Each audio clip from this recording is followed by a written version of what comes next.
Chapter 8. Tom dodged hither and thither through lanes until he was well out of the track of returning scholars, and then fell into a moody jog. He crossed a small branch 2 or 3 times, because of a prevailing juvenile superstition that to cross water baffled pursuit.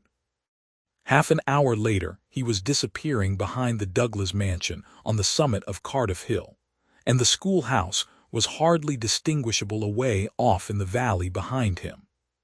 He entered a dense wood, picked his pathless way to the center of it, and sat down on a mossy spot under a spreading oak. There was not even a zephyr stirring. The dead noonday heat had even stilled the songs of the birds. Nature lay in a trance that was broken by no sound but the occasional far-off hammering of a woodpecker, and this seemed to render the pervading silence and sense of loneliness the more profound. The boy's soul was steeped in melancholy. His feelings were in happy accord with his surroundings. He sat long with his elbows on his knees and his chin in his hands, meditating. It seemed to him that life was but a trouble at best, and he more than half envied Jimmy Hodges, so lately released.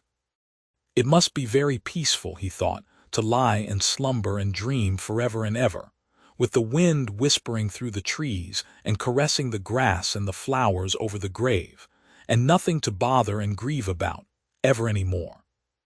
If he only had a clean Sunday school record, he could be willing to go and be done with it all. Now as to this girl, what had he done? Nothing. He had meant the best in the world and been treated like a dog, like a very dog. She would be sorry someday, maybe when it was too late. Ah, if he could only die temporarily. But the elastic heart of youth cannot be compressed into one constrained shape long at a time. Tom presently began to drift insensibly back into the concerns of this life again. What if he turned his back now and disappeared mysteriously? What if he went away, ever so far away, into unknown countries beyond the seas, and never came back any more? How would she feel then? The idea of being a clown recurred to him now, only to fill him with disgust. For frivolity and jokes and spotted tights were an offense when they intruded themselves upon a spirit that was exalted into the vague, august realm of the romantic. No, he would be a soldier, and return after long years, all war-worn and illustrious. No, better still, he would join the Indians and hunt buffaloes and go on the warpath in the mountain ranges and the trackless great plains of the far west, and away in the future come back a great chief, bristling with feathers, hideous with paint, and prance into Sunday school, some drowsy summer morning, with a blood-curdling war-whoop, and sear the eyeballs of all his companions with unappeasable envy. But no, there was something gaudier even than this. He would be a pirate. That was it.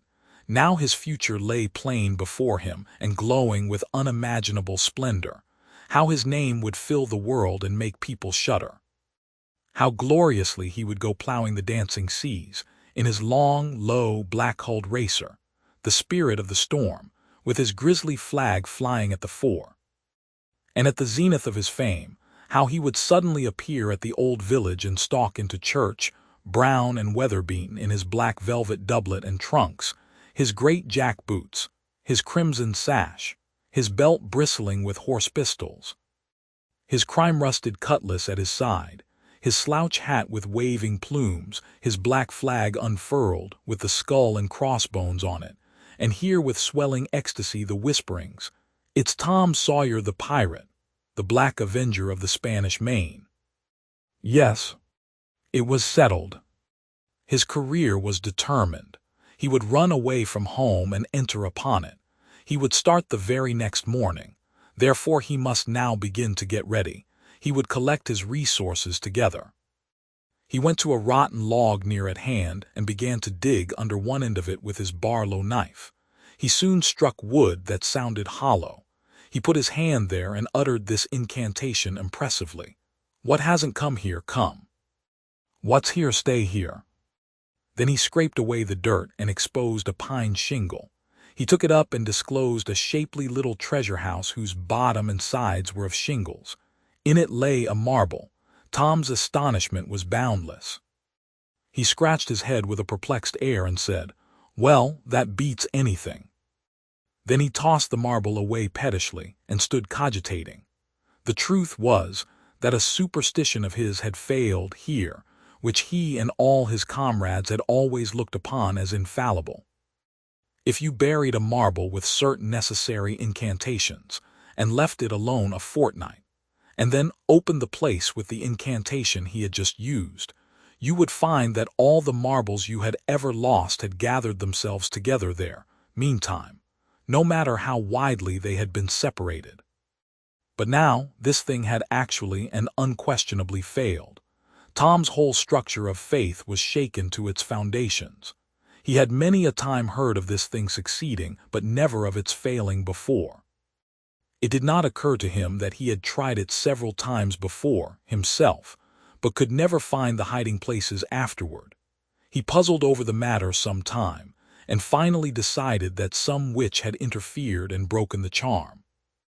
He thought he would satisfy himself on that point, so he searched around till he found a small, sandy spot with a little funnel-shaped depression in it. He laid himself down and put his mouth close to this depression and called, "Doodlebug, Doodlebug, tell me what I want to know. Doodlebug, Doodlebug, tell me what I want to know." The sand began to work, and presently a small black bug appeared for a second and then darted under again in a fright. He dasn't tell, so it was a witch that done it. "I just knowed it." He well knew the futility of trying to contend against witches, so he gave up discouraged. But it occurred to him that he might as well have the marble he had just thrown away, and therefore he went and made a patient search for it. But he could not find it. Now he went back to his treasure house and carefully placed himself just as he had been standing when he tossed the marble away. Then he took another marble from his pocket and tossed it in the same way, saying, "Brother, go find your brother." He watched where it stopped and went there and looked, but it must have fallen short or gone too far, so he tried twice more.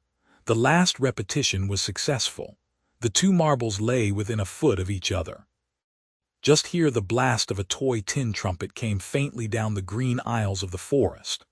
Tom flung off his jacket and trousers, turned a suspender into a belt, raked away some brush behind the rotten log, disclosing a rude bow and arrow, a lath sword and a tin trumpet, and in a moment had seized these things and bounded away, bare-legged, with fluttering shirt.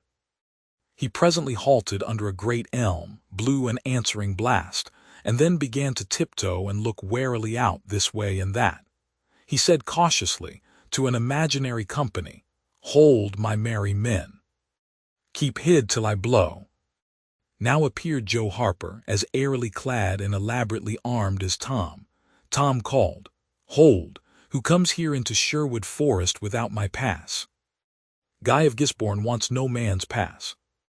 Who art thou that dares to hold such language?" said Tom, prompting, for they talked by the book, from memory. "Who art thou that dares to hold such language?" "I indeed. I am Robin Hood, as thy caitiff carcase soon shall know." "Then art thou indeed that famous outlaw? Right gladly will I dispute with thee the passes of the merry wood. Have at thee." They took their lath swords, dumped their other traps on the ground, struck a fencing attitude, foot to foot, and began a grave, careful combat, 2 up and 2 down. Presently Tom said, "Now, if you've got the hang, go it lively." So they went it lively, panting and perspiring with the work.